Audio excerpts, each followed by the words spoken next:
Hello friends, आप सभी का स्वागत करता हूं आपके अपने हमारे चैनल पर। मैं हूं कमलेश। फ्रेंड्स, आज के इस वीडियो में मैं आपको बताऊंगा कि कैसे आप एक्सेल में एमआईएस रिपोर्ट को जनरेट कर सकते हैं। तो बहुत ही सिंपल और आसान तरीके से आपको समझाऊंगा स्टेप बाय स्टेप। तो फ्रेंड्स, वीडियो अगर अच्छा लगे तो प्लीज़ इसको आप लाइक करें, शेयर करें और चैनल को भी ज़रूर सब्सक्राइब करें। तो फ्रेंड्स, एमआईएस रिपोर्ट यानी कि ये क्या है कि जब आप किसी भी ऑर्गेनाइजेशन में कहीं भी आप काम करते हैं, डेटा एनालिस्ट या एमआईएस प्रोफाइल पर काम करते हैं, तो एमआईएस रिपोर्ट का बहुत ज़्यादा एक्सेल में यूज होता है। अब एमआईएस मीन्स क्या होता है कि मैनेजमेंट इंफॉर्मेशन सिस्टम, यानी कि कोई मैनेजमेंट है। मैनेजमेंट में एक कंपनी का भी बोल सकते हो या आप कोई भी एजेंसी या कहीं भी कुछ भी रिटेल शॉप कुछ भी हो सकती है, तो उसका जो डेटा होता है उसी को बोलते हैं हम एमआईएस, यानी कि मैनेजमेंट इंफॉर्मेशन सिस्टम। यानी कि जो उनकी इन्फॉर्मेशन होती है तो उसका एक सिस्टम हमें क्रिएट करना पड़ता है। अब उसके अंदर डेटा के बेस पर आप कई चीज़ें उसमें क्रिएट कर सकते हैं। तो यहाँ पर मैं आपको स्टेप बाय स्टेप समझाऊंगा। तो सबसे पहले जब एमआईएस रिपोर्ट कोई भी अगर बनती है तो उसका पहला जो होता है कि हमारे पास एक रॉ डेटा होता है। उस रॉ डेटा के बाद क्या है, नेक्स्ट स्टेप क्या होता है कि हम उसको सही से फॉर्मेट करके अपने तरीके से उसको सही से ऑर्गेनाइज करके फिर उसका हम ऑटो समरी बनाते हैं, जिसके अंदर सारी चीज़ें ऑटोमेटेड होती हैं। अगर रो डेटा के अंदर कोई भी चीज़ चेंज हो रही है तो ऑटोमेटिक वो समरी के अंदर वहाँ पर अपडेट रहता है। फिर लास्ट में जो इम्पोर्टेंट पार्ट आता है कि उस रिपोर्ट के बेस में हम क्या क्या चीज़ें, चार्ट, डैशबोर्ड, कई तरह की चीज़ें क्रिएट कर सकते हैं। तो चलिए करते हैं स्टार्ट। तो सबसे पहले हम यहाँ बनाएंगे फ्रेंड्स एक रॉ डेटा, और उसी रॉ डेटा बताऊँगा स्टेप कैसे इसको आगे कंटिन्यू करेंगे। तो चलिए करते हैं स्टार्ट। तो सबसे पहले हम बनाएंगे एक डेटा। डेटा यहाँ पर क्या होगा हमारे पास, तो डेटा रेंडमली आप कुछ भी रख सकते हैं, बट यहाँ पर मैं आपको मीनवाइल एग्जांपल के थ्रू समझाने की कोशिश कर रहा हूँ। तो एक तरफ हम कॉलम रख लेंगे यहाँ पर डेट, तो हमारा एक डेट का कॉलम हो जाएगा। और फिर यहाँ पर हम रख लेंगे एक जगह प्रोडक्ट, तो यहाँ पर हमारे प्रोडक्ट आएंगे, जो भी नेम होंगे प्रोडक्ट के वो सारे यहाँ पर हम रख देंगे एक तरफ। देन उसके बाद आएगी यहाँ प्रोडक्ट का आ गया सेल, यानी कि टोटल उसकी सेल कितनी हुई। और फिर आएंगे ऑर्डर, प्रोडक्ट ऑर्डर कितना आए हमारे पास, उसका हम सारा डिटेल यहाँ पर अपडेट करेंगे इस कॉलम में। और फिर यहाँ पर हम रखेंगे रीजन, साउथ, नॉर्थ, इस तरह से हम यहाँ पर रीजन रखेंगे। तो सिंपल मैंने यहाँ डेटा बना दिया। तो इसमें केवल 5 ही चीज़ मैं ऐड किए हैं, date, product, sale, product order कितना है हमारे पास, एंड रीजन। तो ये बन गया हमारा पूरा एक इस तरह से टेम्पलेट। अब इसी के हिसाब से मैं डेटा बनाऊँगा यहाँ पर, और उसी के हिसाब से फिर मैं आपको समझाऊँगा कि कैसे हम इस डेटा के हिसाब से यहाँ पर एमआईएस रिपोर्ट को क्रिएट करेंगे। तो इसको मैं थोड़ा सही से ऑर्गेनाइज कर देता हूँ। तो यहाँ तक हमारा ये बन गया एक टेम्पलेट। अब इसी के हिसाब से हम सारा डेटा वन बाई वन यहाँ पर फीड करेंगे। तो उसको बोल्ड करता हूँ। डेट यहाँ पर रख लेते हैं हम कोई भी, फॉर एग्जांपल मैं यहाँ ले लेता हूँ अक्टूबर से ले लेते हैं डेटा। तो 1 अक्टूबर की मैंने डेट रखी है। तो इस डेट के अंदर हम क्या है कुछ 4-5 एंट्री करेंगे। तो 1 अक्टूबर हो गया, तो इसके अंदर हमने फॉर एग्जांपल रखा laptop, mobile and washing machine, juicer, mixer grinder. फिर इस तरह से मिक्सर ग्राइंडर हो गया। एंड यहाँ पर हमने रख लिया मोबाइल, यहाँ पर हम लेते हैं टैबलेट।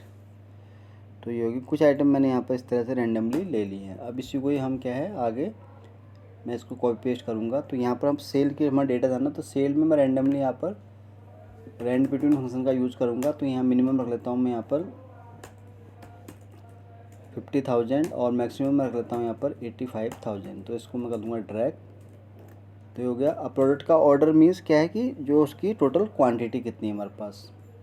तो यहाँ पर मैं इसको ऑल्ट इंटर के साथ यहाँ क्वांटिटी भी लिख देता हूँ ताकि आपको सही समझ में आए। तो ये प्रोडक्ट का हमारा यहाँ पर टोटल कितनी क्वांटिटी है ऑर्डर की वो यहाँ पर आ जाएगी। तो यहाँ पर हम रैंडम बिटवीन का ही फंक्शन में यूज़ कर लेता हूँ।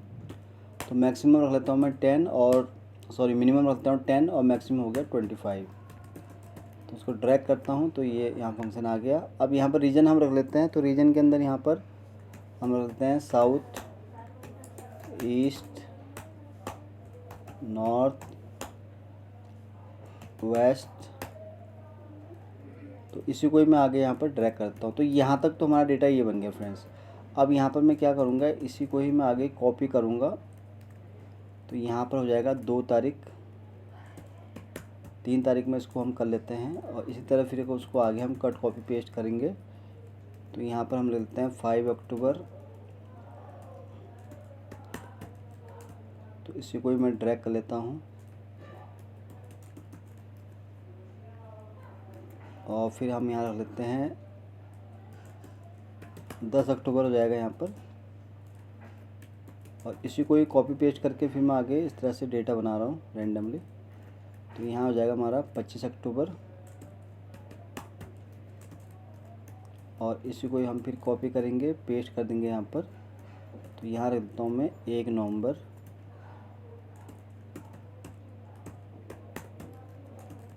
तो अब सारा डेटा एक तरह से मेरे पास बन गया। तो अभी मैं इतने ही डेटा से आपको बताऊँगा कैसे इसको हम बनाएंगे। तो ये हो गया, डेटा बन गया पूरा। अब मैं इसको जितनी भी ये चीज़ें लिखी हैं फंक्शन यहाँ से रिमूव कर देता हूँ ताकि इसमें कोई भी चेंज ना हो। तो ये अभी हो गया, डेटा फिक्स हो गया हमारा। अब इसको हम थोड़ा सही से फॉर्मेटिंग कर लेते हैं। तो यहाँ पर क्या है फ्रेंड्स, अब देखिए डेटा हमारे पास बन गया। हमारे पास डेट आ गई है, प्रोडक्ट का नेम आ गया है और उसकी सेल आ गई है और उसकी ऑर्डर की क्वांटिटी आ गई है। देन उसके बाद हमारे पास क्या है, उसका रीजन भी यहाँ पर आ गया। तो ये डेटा हमारे पास इस तरह से बन गया। तो डेटा आपके पास और भी ज़्यादा बल्क में हो सकता है। जस्ट एग्जांपल के लिए मैंने एक छोटा सा डेटा यहाँ पर बनाया है इस तरह से। तो अब डेटा हमारा बन गया। तो इसको हम यहाँ पर दे देंगे रॉ डेटा। तो इसी डेटा के बेस पर अब हम आगे यहाँ पर दूसरा शीट तैयार करेंगे जिसका हम रखेंगे ऑटो समरी। तो इस ऑटो समरी के अंदर क्या चीज़ रखेंगे, यानी कि कोई भी अगर वहाँ पर कुछ भी चेंज होगा तो उसके हिसाब से ऑटोमेटिक सारी चीज़ें यहाँ भी चेंज होती रहेगी। तो इसके लिए हमें यहाँ क्या क्या चीज़ें बनानी पड़ेंगी, तो हमें सेट करना पड़ेगा। तो हम ये बनाएंगे यहाँ पर KPI यानी कि की परफॉर्मेंस इंडिकेटर। तो ये बन जाएगा हमारा एक हेडर। अब इसके अंदर हम क्या क्या चीज़ें ऐड कर सकते हैं डेटा के बेस पर हमें यहाँ पर देखना है। तो सबसे पहले हम यहाँ रखेंगे टोटल सेल, जो कि हमारा पहला KPI बन जाएगा। तो यहाँ पर आ जाएगा टोटल सेल्स। तो ये पहला बन गया हमारा। तो यहाँ पर हो गया हमारा सीरियल नंबर लिख सकते हैं हम यहाँ पर 1, या इसको आप हटा सकते हैं, इतना इसका नीड नहीं है। तो KPI हमारा पहले ही बन गया टोटल सेल। तो ये पहला हो गया हमारा। फिर दूसरा हो गया कि टोटल ऑर्डर हमारे पास कितना आए इस डेटा के हिसाब से। तो इसको हम लिखेंगे टोटल ऑर्डर्स। तो ये नेक्स्ट हो गया हमारे पास। फिर यहाँ पर है फ्रेंड्स टोटल सेल कितनी है लेफ्ट, जो भी हमारे प्रोडक्ट है, फॉर एग्जांपल जितने भी हमारे प्रोडक्ट हैं। तो यहाँ पर हम यूनिक निकाल देंगे इनका पहले कि कितने प्रोडक्ट हमारे पास यहाँ पर हैं।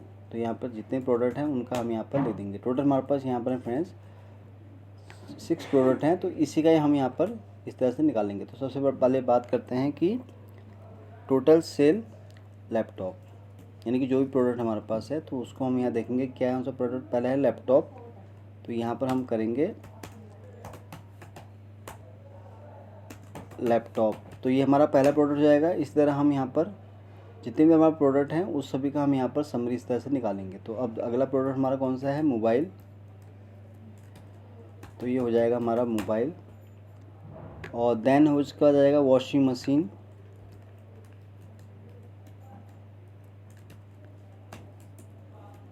तो यहाँ पर आ जाएगा, मोबाइल को हम रिप्लेस कर देंगे वॉशिंग मशीन से। तो ये हमारा थर्ड प्रोडक्ट हो गया। और उसके बाद क्या है कि हमारे पास जूसर मिक्सर ग्राइंडर है और मिक्सर ग्राइंडर है। तो यहाँ पर हम इसको भी चेंज करेंगे इस तरह से, जूसर मिक्सर ग्राइंडर। तो ये हो गया एक। फिर यहाँ पर आएगा मिक्सर ग्राइंडर हमारा। उसके बाद अगला प्रोडक्ट है, फिर इसी को हम आगे कंटिन्यू करेंगे। तो यहाँ अगला प्रोडक्ट कौन सा हमारे पास, टैबलेट। तो जितने भी प्रोडक्ट थे वो हमने यहाँ पर ऐड कर दिए हैं। तो यहाँ पर फ्रेंड्स मैंने इतनी की यहाँ पर बना दी है, क्या क्या चीज़ें हमें इसके हिसाब से चाहिए, इस डेटा के हिसाब से मैंने यहाँ पर बना दिया है। तो ये डेटा हमारे पास आ गया। अब हमें इसका ऑटो समरी कैसे निकालना है वो मैं आपको यहाँ पर बता देता हूँ। तो सबसे पहले बात हो रही है कि टोटल सेल। तो टोटल सेल हम कैसे निकालेंगे, पहले मैं इसको थोड़ा जूम कर दूँ। तो इसका मैंने फ़ॉन्ट साइज रख दिया 16। तो ये आ गया हमारे पास। अब KPI में आपको दिख रहा होगा टोटल सेल्स है हमारे पास, टोटल ऑर्डर्स कितने हैं, टोटल सेल कितनी है लैपटॉप की, मोबाइल की, वॉशिंग की, सब मैंने इस तरह से यहाँ पर निकाल दी है। अब उसके लिए हम क्या करेंगे, यहाँ पर फंक्शन यूज़ करेंगे टोटल सेल जाननी है हमें, तो यहाँ पर हम टोटल सेल वाला जितना भी है कॉलम इसको हम यहाँ पर सम करेंगे। अब यहाँ पे मर्ज हो रखा है तो इसको मैं यहीं से ही यहाँ पर, तो नीचे तक मैं यहाँ पर डेटा इसका पूरा मैंने यहाँ पर ले लिया, ताकि कोई भी अगर चीज़ हो तो ऑटोमेटिक वो यहाँ पर चेंज होता रहे। अब ये आगे हमारे पास टोटल सेल निकल के आ गई है। नेक्स्ट है हमारे पास कि टोटल ऑर्डर कितने हैं, तो उसके लिए भी हम यहाँ सेम सम फंक्शन यूज़ करेंगे। तो यहाँ ऑर्डर वाला जो हमारे पास कॉलम है रॉ डेटा के अंदर, उसको भी हम यहाँ पर इस तरह से सेलेक्ट करेंगे जैसे हमने उसके लिए किया था। तो क्वांटिटी हमें चाहिए, तो उसके लिए हम इसको एंड तक इंटर कर लेंगे। तो ये हमारे पास टोटल ऑर्डर की यहाँ पर क्वांटिटी आ गई है। फिर है कि टोटल सेल लैपटॉप की टोटल की सेल कितनी हुई, तो हम यहाँ पर ट्राई करेंगे फ्रेंड्स सम इफ फंक्शन में यहाँ ट्राई करूँगा। तो सबसे पहले है रेंज, तो रेंज के अंदर हम क्या चीज़ लेंगे, हम लेंगे प्रोडक्ट वाला कॉलम, तो जो कि है हमारा ये वाला प्रोडक्ट हो गया कॉलम, तो ये हो गया हमारा। अब यहाँ पे बात हो रही है क्राइटेरिया, तो यहाँ पर हमारा पहला प्रोडक्ट कौन सा है, वो है हमारा लैपटॉप। तो यहाँ पर हम डबल कोट के अंदर टाइप करेंगे लैपटॉप ब्रैकेट क्लोज, फिर सम की रेंज। तो यहाँ पर सेल चाहिए हमें, तो यहाँ पर हम सम का यहाँ रेंज दे देंगे इंटर। तो ये हमारे पास लैपटॉप की टोटल यहाँ सेल निकल के आ गई है। तो इसी तरह हम फिर से मोबाइल के लिए भी करेंगे सम इफ ब्रैकेट ओपन। तो मोबाइल का हमें यहाँ प्रोडक्ट के हिसाब से करना है सेलेक्ट, तो हम यहाँ प्रोडक्ट वाला कॉलम पूरा सेलेक्ट कर लेंगे। देन डबल कोट के अंदर हम यहाँ लिखेंगे मोबाइल कॉमा, फिर सम रेंज चाहिए हमें इसकी, तो उसको हम यहाँ करेंगे इंटर। तो ये आ गया हमारा मोबाइल। अब मोबाइल में क्यों नहीं आया, क्योंकि यहाँ पर इसका स्पेलिंग हम चेक कर लेते हैं क्यों नहीं आया। तो एक बार देख लेते हैं इसको मैनुअली हम। तो मोबाइल है, हाँ मोबाइल के अंदर यहाँ पर स्पेस है तो इसलिए नहीं आ रहा है यहाँ पर। तो इसको हम ठीक कर लेते हैं। तो मैं इसको जहाँ जहाँ मोबाइल है उसको यहाँ पर पेस्ट कर लेता हूँ।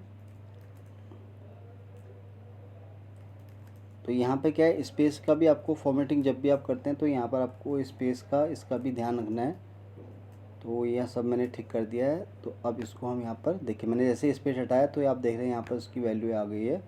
तो यहाँ पर आपको स्पेस का भी ध्यान रखना है। तो ये हमारा हो गया मोबाइल का। अब हमें नेक्स्ट है हमारा वॉशिंग मशीन का। तो यहाँ पर से फिर से समीप टाइप करेंगे हम, और प्रोडक्ट वाला कॉलम पूरा सेलेक्ट कर लूँगा मैं इस तरह से। तो डबल कोट के अंदर ही इसको हम रखेंगे washing machine double quote close, फिर सम वाली जो वैल्यू है उसको हम यहाँ सेलेक्ट कर लेंगे इंटर। तो ये इसका आ गया वॉशिंग मशीन का। फिर है जूसर मिक्सर ग्राइंडर का, फिर से हम सेम फंक्शन ट्राई करेंगे सम इफ ब्रैकेट ओपन। तो प्रोडक्ट वाला कॉलम जितना है उसको हम सेलेक्ट कर लेंगे। फिर डबल कोट के अंदर हम यहाँ लिखेंगे जूसर मिक्सर ग्राइंडर, फिर सम की रेंज हम सेलेक्ट कर लेंगे हम और इंटर। तो ये आ गया हमारा जूसर मिक्सर ग्राइंडर। नेक्स्ट है हमारे पास ग्राइंडर। तो यहाँ पर हम क्या करते हैं, इसको ही थोड़ा चेंज कर दूंगा मैं। यहाँ पर जहाँ ग्राइंडर है उसको हम यहाँ पर जूसर को मैं यहाँ रिमूव कर देता हूँ और इसको रख देता हूँ। तो हमारे पास आ गया इसका। इसी तरह हमें टैबलेट का भी करना है। तो बार बार फंक्शन टाइप करने की जगह मैं इसको ऐसे ही यहाँ मैनुअली एडिट करता हूँ। तो ये फ्रेंड्स हमारे पास सभी की यहाँ पर आ गया है KPI बन के। तो टोटल सेल हमारे पास निकल के आ गई है, टोटल ऑर्डर निकल के आ गए हैं, टोटल सेल जितनी भी है। अब क्या होगा कि आप कोई भी वैल्यू अगर आप यहाँ इनपुट करेंगे तो उसके हिसाब से ऑटोमेटिक सारी चीज़ें यहाँ पर हमारे पास चेंज होती रहेंगी।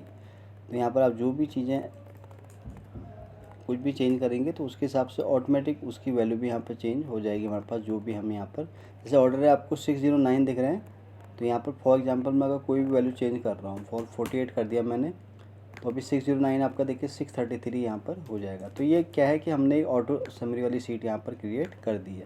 तो ये सेकंड सीट था। अब लास्ट वाला जो पार्ट है कि हमें यहाँ पर क्या क्या इसका हम डैशबोर्ड या उसको क्रिएट कर सकते हैं। तो उसके लिए हम क्या करेंगे, इसका बनाएंगे पिवट टेबल। तो इंसर्ट करते ही यहाँ पर हम पिवट टेबल के अंदर देखेंगे कि क्या क्या चीज़ें हम यहाँ पर क्रिएट कर सकते हैं। तो जैसे ही मैंने क्लिक किया तो ये पूछता है कि आपको न्यू वर्कशीट में बनाना है या सेम सीट में। तो हम इसको न्यू वर्कशीट में बनाएंगे। तो यहाँ पर अब डेटा के बेस पर हम क्या क्या चीज़ें बना सकते हैं, पहले हमें इसको यहाँ पर समझना ज़रूरी है। तो सबसे पहले हम बात करेंगे प्रोडक्ट की। तो प्रोडक्ट की हम पहले एक बना लेंगे। तो सारे प्रोडक्ट हमारे पास आ गए, 5 यूनिक रिकॉर्ड आ गए। तो इसकी हम सेल निकालेंगे। तो ये हमारे पास सेल निकल के आ गई है। तो एक तो हमारे पास ये बन गया है। तो इसको हम करेंगे फ्रेंड्स प्रोडक्ट वाइज सेल। तो एक तो हमारे पास टेबल ये बन गया है। तो अब इसी को ही हम आगे कॉपी पेस्ट करते रहेंगे। तो नेक्स्ट वाला हमारे पास क्या है, अब हमें यहाँ पर रीजन के हिसाब से अगर सेल चाहिए तो हम यहाँ रीजन का लिख देंगे। तो ये हमारे रीजन के हिसाब से हमारे पास सेल आ गई है। तो यानी कि डेटा आपके पास जब भी आता है फ्रेंड्स, तो आप ये देख सकते हैं कि इसके अंदर आप क्या क्या चीज़ें ऐड ऑन कर सकते हैं अपने हिसाब से। तो ये रीजन के हिसाब से हम यहाँ पर सेल इसकी बना देंगे। तो ये नेक्स्ट हमारे पास टेबल बन गया है। इसी को ही मैं कॉपी करूँगा और क्या क्या चीज़ें हम इसमें ऐड कर सकते हैं वो हम देख लेते हैं। तो ये प्रोडक्ट हो गया हमारे पास डेट। अब डेट के हिसाब से भी हम यहाँ क्या क्या चीज़ें कर सकते हैं। पहले ये हो गया हमारा, देखिए पहला ये प्रोडक्ट वाइज हो गया हमारे पास, तो इसको मैं बोल्ड कर देता हूँ। नेक्स्ट हमारे पास रीजन वाइज। तो अब यहाँ पर हम क्या है, एक चीज़ और कर सकते हैं, प्रोडक्ट ले सकते हैं और इसको भी रीजन को हम हटा सकते हैं और इसके हिसाब से हम इसकी क्वांटिटी रख सकते हैं। यानी कि प्रोडक्ट की ऑर्डर क्वांटिटी कितनी है उसका हमने यहाँ पर सम निकाल दिया है। तो ये हो गया ऑर्डर क्वांटिटी।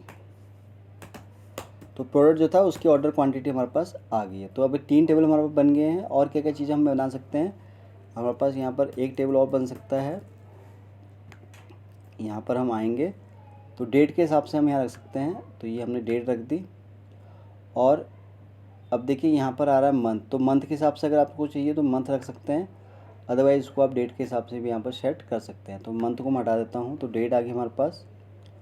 तो यहाँ पर प्रोडक्ट को, इसको भी मैं हटा देता हूँ, डेट्स को भी। तो ये आ गया हमारे पास। अब प्रोडक्ट को हम यहाँ पर कॉलम में रख सकते हैं। तो कॉलम में मैंने ऐड कर दिया इस तरह से। तो हमारे पास डेट आ गई। अब इसी के हिसाब से हम यहाँ पर इसकी सेल निकाल देंगे। तो हमारे पास क्या है, डेट के हिसाब से भी यहाँ पर सेल आ गई है। तो एक हमारे पास टेबल बन गया। अब क्या टेबल और रह गया हमारे पास वो चेक कर लेते हैं एक बार हम। तो यहाँ पर एक ही डेटा से आप देख रहे हैं कि मैंने यहाँ पर कितने सारे टेबल बना दिए हैं। तो अब यहाँ पर क्या हमारे पास प्रोडक्ट हो गया। अब यहाँ पर हम क्या कर सकते हैं, इसका हम रीजन भी यहाँ ऐड कर सकते हैं। तो रीजन हम कहाँ रख सकते हैं, कॉलम के अंदर। आप चाहें तो इसको रो के अंदर भी रख सकते हैं। तो प्रोडक्ट को हम एक काम करते हैं, इसको हम रखते हैं कॉलम में और रीजन को हम रख सकते हैं यहाँ पर रो में। तो ये फ्रेंड्स हमारे पास इतने सारे टेबल मैंने बना दिए हैं। तो देखिए पहले प्रोडक्ट वाइज है, फिर रीजन वाइज हो गया, ऑर्डर क्वांटिटी आ गई हमारे पास, और ये आ गया हमारे पास डेट वाइज सेल। तो डेटा मेरे पास छोटा है इसलिए मैंने आपको इसी डेटा के थ्रू मैं आपको समझाने की कोशिश कर रहा हूँ। तो यहाँ पर क्या है हमारे पास, प्रोडक्ट विद रीजन के साथ आ गया। तो प्रोडक्ट वर्सेस रीजन सेल। तो ये हमारे पास 4 टेबल बन गए हैं। अभी हमारा था थर्ड स्टेप, यानी कि जहाँ पर हमने सारे पिवट टेबल बनाए हैं इन सभी डेटा के हिसाब से।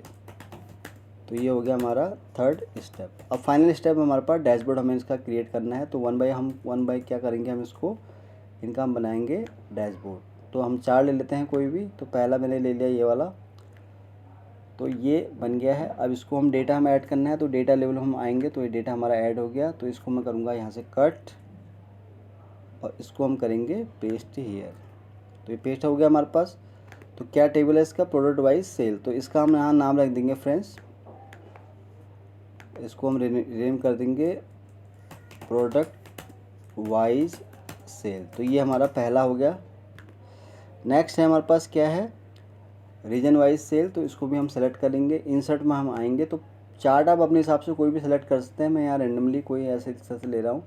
तो एक मैंने ले लिया ये वाला। तो इसको मैं यहाँ पर कट करूँगा और इसको मैं यहीं पेस्ट कर दूँगा। तो ये हो गया हमारा रीजन के हिसाब से। तो इसको भी हम यहाँ पर रीनेम कर देंगे, चेक कर लेंगे इसको, रीजन वाइज सेल। तो ये बन गया हमारे पास। अब इसको भी हम यहाँ पर क्या करेंगे, डेटा लेवल इसका ऐड कर देंगे।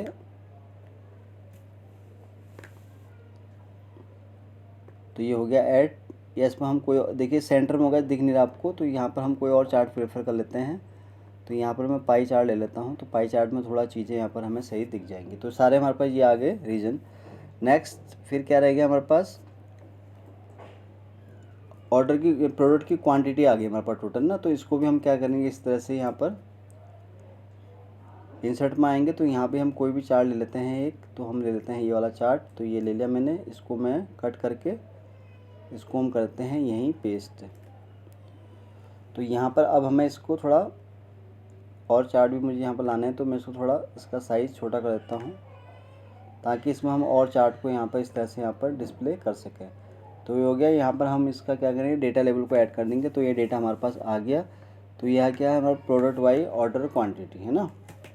तो ये हो जाएगा हमारा product wise quantity, sorry order quantity. तो ये हो गया हमारा फ्रेंड्स थर्ड चार्ट। तो 3 चार्ट मेरे यहाँ बन चुके हैं। अब यहाँ पर हमारा क्या है कि हमें ये वाला चार्ट बनाना है। तो यहाँ पर हमारे पास क्या है, डेट है और प्रोडक्ट है, उसके हिसाब से सेल है। तो इसको भी मैं यहाँ पर इंसर्ट लूँगा। तो यहाँ पर हमें चार्ट देखना पड़ेगा कि कौन सा इसके लिए सही रहेगा।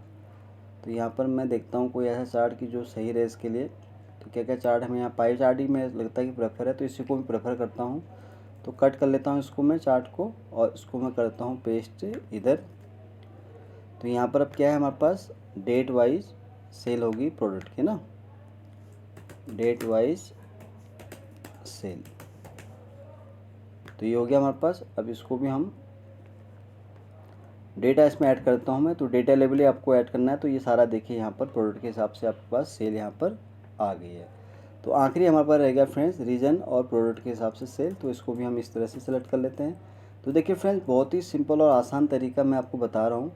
तो इसमें कोई इतना बड़ा लंबा मेथड मैंने कुछ बताया नहीं आपको। तो अगर आप इसको प्रैक्टिस करेंगे तो आप इसको कवर कर लेंगे। तो यहाँ पर देखिए मैंने चार्ट सारे ले लिए हैं। तो आप देखते हैं और क्या क्या चार्ट इसमें ले सकते हैं। तो 3D वाला हम यहाँ कॉलम इसको ले लेते हैं एक चार्ट को। तो यहाँ इसको हम इसको यहाँ पर रख देंगे। तो हमारे चार्ट सारे बन के तैयार हो गए हैं। अब इसको हम करेंगे यहाँ पर इस तरह से दिखा देंगे। अब इसका टाइटल दे लेते हैं क्या है, जो कि हमारा प्रोडक्ट वही, इसको हम यहाँ पर इस तरह से ही कॉपी कर लेंगे। तो यहाँ पर सबसे पहले तो हम क्या करेंगे, डेटा को ऐड करेंगे फ्रेंड्स। तो डेटा हमारा ऐड हो गया। फिर यहाँ मुझे चार्ट का टाइटल भी ऐड करना है। तो यहाँ पर मैं क्लिक करूँगा और इसको मैं यहाँ कर दूँगा पेस्ट। तो फ्रेंड्स यहाँ देखिए सारे हमारे चार्ट बन के हो गए हैं रेडी। अब आप चाहें तो अपने हिसाब से जो भी आपको चीज़ें इसमें से हटानी है उसको आप यहाँ पर रिमूव कर सकते हैं। अगर आपको ये हटाना है तो इसको आप इस तरह से रिमूव कर सकते हैं। जो भी आपको चीज़ें लगती हैं कि एक्स्ट्रा हैं तो आप अपने हिसाब से उसको आप यहाँ से रिमूव कर सकते हैं। अगर आपको लगता है नहीं हटाना है तो इसको आप नहीं भी यहाँ हटा सकते हैं। क्योंकि अब हम बात कर रहे हैं डैशबोर्ड की, तो इसका सीट का नाम रख देंगे हम डैशबोर्ड। तो ये हम हो गया हम डैशबोर्ड। तो डैशबोर्ड अब बना रहे हैं तो हम क्या करेंगे, यहाँ पर व्यू में आके जो गाइडलाइंस है उसको हम यहाँ पर रिमूव कर लेंगे ताकि थोड़ा हमें यहाँ पर सही लगे। तो अब सारा हो गया डेटा हमारा। अब हमारा यहाँ क्या स्टेप रह गया, हमें इसको करना है, इसमें हमें स्लैशर को इंसर्ट करना है ताकि हम उसके हिसाब से सभी चीज़ें अपने हिसाब से यहाँ पर सेट कर सकें। तो ये स्लैशर हमारा ऐड हो गया है। तो अभी ओके हम इसको कर देते हैं। तो मैंने किया ओके। तो अभी क्या हो रहा है, जैसे मैं कहीं कर रहा हूँ तो एक ही जगह इसमें रिमूव हो रहा है। अब इसको क्या करना है, मुझे सभी से कनेक्ट करना है। तो उसके लिए मैं क्या करूँगा फ्रेंड्स, इसको पहले तो हम इसको यहाँ पर सेट कर लेते हैं इस तरह से। तो राइट क्लिक करूँगा मैं यहाँ पर। राइट क्लिक करने के बाद अब मुझे जितने भी मैंने ये चार्ट बनाए हैं पिवट टेबल, सबको मुझे इससे कनेक्ट करना पड़ेगा ताकि मैं अगर कहीं भी कोई भी चीज़ क्लिक करूँ तो उसके हिसाब से सारा ऑटोमेटिक यहाँ पर ये चीज़ हो जाए। तो ये सबसे पहले आपको याद रखना है, जितने भी आपने पिवट टेबल बनाए हैं सबको आपको कनेक्ट कर लेना है एक दूसरे से। ताकि अब मैं कर दूँगा इसको ओके। तो अभी चलिए क्लिक किया मैंने एक पर। तो देखिए जैसे मैंने एक पे क्लिक किया तो सारी चीज़ें यहाँ पर आप देख रहे हैं कि ऑटोमेट हो रही हैं हमारे पास। ये इस पर क्लिक किया तो ये देखिए इस पर हो रहा है। तो यानी कि इसमें आप क्या है कि मैंने जैसे इंसर्ट एक स्लाइसर किया है तो यहाँ पर आप और स्लाइसर भी ऐड कर सकते हैं। तो एक स्लाइसर जैसे मैंने ये रख दिया यहाँ पर, तो इसको मैं ड्रैग करके यहाँ रख देता हूँ। तो एक स्लाइसर हमारे पे ये हो गया। अब आप चाह रहे हैं कोई प्रोडक्ट के हिसाब से स्लाइसर ऐड करना है तो ये आप फिर से इंसर्ट में आएंगे। तो स्लाइसर पर आपको यहाँ पर क्लिक करना है। तो स्लाइसर पर आपको क्लिक करना है। अब यहाँ पर आप ले सकते हैं प्रोडक्ट के हिसाब से। तो ये प्रोडक्ट आगे हमारे पास जितने भी प्रोडक्ट हैं तो इसको भी हम यहाँ साइड पर इस तरह से कर देंगे। और आप चाहें तो इस चार्ट को इधर से इधर मूव कर सकते हैं और इसको अपने हिसाब से ऑर्गेनाइज कर सकते हैं। देखिए फ्रेंड्स क्या होता है कि जब भी हम MIS पर रिपोर्ट कोई भी ऐसी बनाते हैं तो आपको देखिए जब तक खुद भी सेटिस्फेक्शन ना हो कि मैंने कोई भी काम किया वो सही है नहीं, कि तब तक आपको इसको सही से आपको ऑर्गेनाइज इसको करना है। तो जैसे अभी ये देखा कि मुझे लगा कि ये सही से नहीं हो रहा तो मैंने इसको थोड़ा सही से कर दिया। तो डेटा एनालिस्ट या MIS का प्रोफाइल जो होता है फ्रेंड्स, जब भी आप काम करते हैं, क्योंकि एक मैनेजमेंट की रिपोर्ट को आप प्रेजेंट कर रहे होते हैं, तो हमेशा कोशिश आपकी ये रहनी चाहिए जब भी आप कोई भी काम करें पूरा अपना 100% देकर करें। देखिए जैसे यहाँ पर क्या है कि अब मुझे यहाँ पर चीज़ अच्छी लगी तो मैंने इसका साइज़ अपने हिसाब से सेट कर रहा हूँ मैं 1/1। मुझे लगता है कि जहाँ पर सही होना चाहिए उसको इस तरह से मैंने यहाँ पर कर दिया। तो ये हमारा बन गया प्रोडक्ट के हिसाब से। तो इसके लिए भी आपको सिमिलर वैसे ही करना है जैसे हमने डेट के लिए किया था। तो इसको आपको कनेक्ट करना है सभी पिवट टेबल से। तो यहाँ पर जितने हमारे 1 2 3 4 5 टोटल 5 टेबल हमारे बने हैं, तो वो मैंने कर दिए हैं कनेक्ट। तो अब क्या मैं किसी भी एक प्रोडक्ट पर करता हूँ, फॉर एग्जाम्पल जूसर में से ग्राइंडर पे मैंने किया, तो थोड़ा मैं जूम इन कर देता हूँ ताकि आपको दिखे। तो ये हमारा बन गया पूरा एक चार्ट का स्ट्रक्चर, आपको दिख रहा होगा सही से। तो इसको मैं थोड़ा इधर ही ऑर्गेनाइज करता हूँ और इसको हम थोड़ा सही से कर लेते हैं चार्ट को इस तरह से। तो अभी देखिए फ्रेंड्स, हमारा पूरा ये बन गया एक तरह से डैशबोर्ड। अब मैं किसी एक प्रोडक्ट पर क्लिक कर रहा हूँ, फॉर जूसर पर मैंने क्लिक किया, तो आप देख रहे हैं कि सब जगह ये चीज़ चेंज हो रही है ऑटोमेटिक। इसी के हिसाब से मोबाइल पे क्लिक किया तो देखिए मोबाइल का डेटा आ गया। तो आप यहाँ पे चाहे क्लियर करेंगे तो सारा डेटा आपको फिर से वैसे दिख जाएगा। किसी प्रोडक्ट पे क्लिक करेंगे तो ऑटोमेटिक आपको वही चीज़ यहाँ पर नज़र आएगी। तो ये मैंने आपको बताया फ्रेंड्स स्टार्टिंग से लेकर एंड तक। तो सबसे पहले हमने जो स्टेप फॉलो किया था कि रॉ डेटा, सबसे पहले आपको रॉ डेटा को समझना होता है फ्रेंड्स कि रॉ डेटा के अंदर क्या क्या चीज़ें हैं। और जैसे मैंने आपको दिखाया कि एक स्पेस की वजह से आपने देखा कि मेरा वहाँ पर डेटा नहीं आ रहा था, तो आपको ये भी याद रखना है एमआईएस के अंदर जब भी आप रिपोर्ट बनाते हैं एक एक चीज़ को आपको सही से फॉर्मेट करना है। जब आपका ये स्टेप कंप्लीट हो जाता है फिर उसके बाद आपको क्या करना है, उसकी एक समरी बना लेनी है ताकि आपको कोई भी ऑटोमेटिक चीज़ अगर यहाँ पर आप करें डेटा के अंदर तो ऑटोमेटिक आपका यहाँ पर ऐड हो सकता है। तो यहाँ पर आप अपने हिसाब से जो भी चीज़ आपको ऐड करनी है वो आप यहाँ पर ऐड कर सकते हैं। थर्ड स्टेप क्या रहता है, हमारे पास डेटा जब होता है कभी कुछ चीज़ें ऐसी होती है जो हम ऑटो समरी के अंदर नहीं क्रिएट कर सकते हैं, तो उसके लिए क्या है, पिवट टेबल एक ऐसा होता है प्लेटफॉर्म जिसमें ना आपको फंक्शन ना कोई यूज करने की ज़रूरत है, जिसके थ्रू आप सम एवरेज या जो भी चीज़ें आपकी रिक्वायरमेंट है वो आप इसके हिसाब से कर सकते हैं। और फाइनल स्टेप हमारे पास रहता है फ्रेंड्स, जो हमने डेटा पूरा बनाया, रॉ डेटा से समरी बनाई, फिर मैनेजमेंट हमसे कहता है कि हमें उसका डैशबोर्ड बना के दीजिए, तो आप इस तरह से डैशबोर्ड को यहाँ क्रिएट कर सकते हैं। तो फ्रेंड्स ये मैंने आपको बहुत ही आसान और सिंपल तरीके से समझाया है कि कैसे आप जो है एक्सेल में एमआईएस को जनरेट कर सकते हो। तो फ्रेंड्स उम्मीद करता हूँ कि ये वीडियो आपको बहुत पसंद आया होगा। वीडियो अगर अच्छा लगा हो तो प्लीज़ इसको आप लाइक करें, शेयर करें और चैनल को फ्रेंड ज़रूर सब्सक्राइब करें ताकि आपको इस तरह के मैं जितने भी वीडियोज़ बनाऊँ उसका आपको डेली अपडेट मिल सके। तो जल्दी ही आऊँगा फिर से एक नए वीडियो के साथ, तब तक के लिए आप अपने आप को खुश रखें और अपना ध्यान रखें। Thank you so much.